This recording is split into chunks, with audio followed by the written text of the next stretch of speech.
সবাই কেমন আছো? আশা করি সবাই ভালো আছো। আজকে নিয়ে আসলাম মাটনের একটা রেসিপি। মাটনের দই, হলুদ, লবণ আর বাটা মশলা সব দিয়ে মিক্স করে বেশ কিছুক্ষণের জন্য ম্যারিনেট করতে রেখে দিয়েছিলাম। আর এদিকে কড়াইতে আমি আলুটা ভেজে নেব, বেশ একটু হালকা করে, বেশি কড়া করে ভাজবো না। আর তারপরে আমি পেঁয়াজটা ভেজে নিচ্ছি, ভালো করে সুন্দর করে গোল্ডেন ব্রাউন করে পেঁয়াজটা ভেজে নিই। দেখো কিছুটা ভাজা ভাজা হয়ে গেছে, এবার ম্যারিনেট করা চিকেন আমি দিয়ে দেবো। আমি কোনোটাই বেশি ভাজিনি, কোনোটা আমি যেহেতু কুকারে ফেলবো ওই কারণে।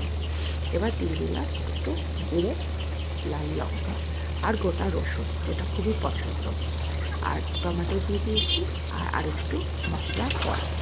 এবার এটাকে ভালো করে এখন কষাতে লাগবো।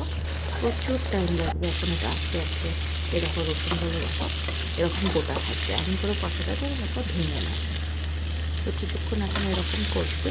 এবার দেখতে হবে কতক্ষণে তেলটা ছাড়ছে। এরকম আস্তে আস্তে আমি নাড়াতে থাকতে একটু পরে তেলটা ছেড়ে আসছে। অনেকটা টাইম লাগবে, তারপর এটা হবে।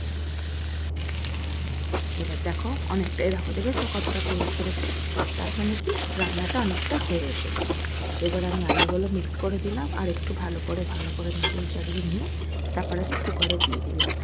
একটু জলে জাস্ট সিটি মারবো 3টে। এবার রেডি হয়ে গেছে আমার মাটন কষা।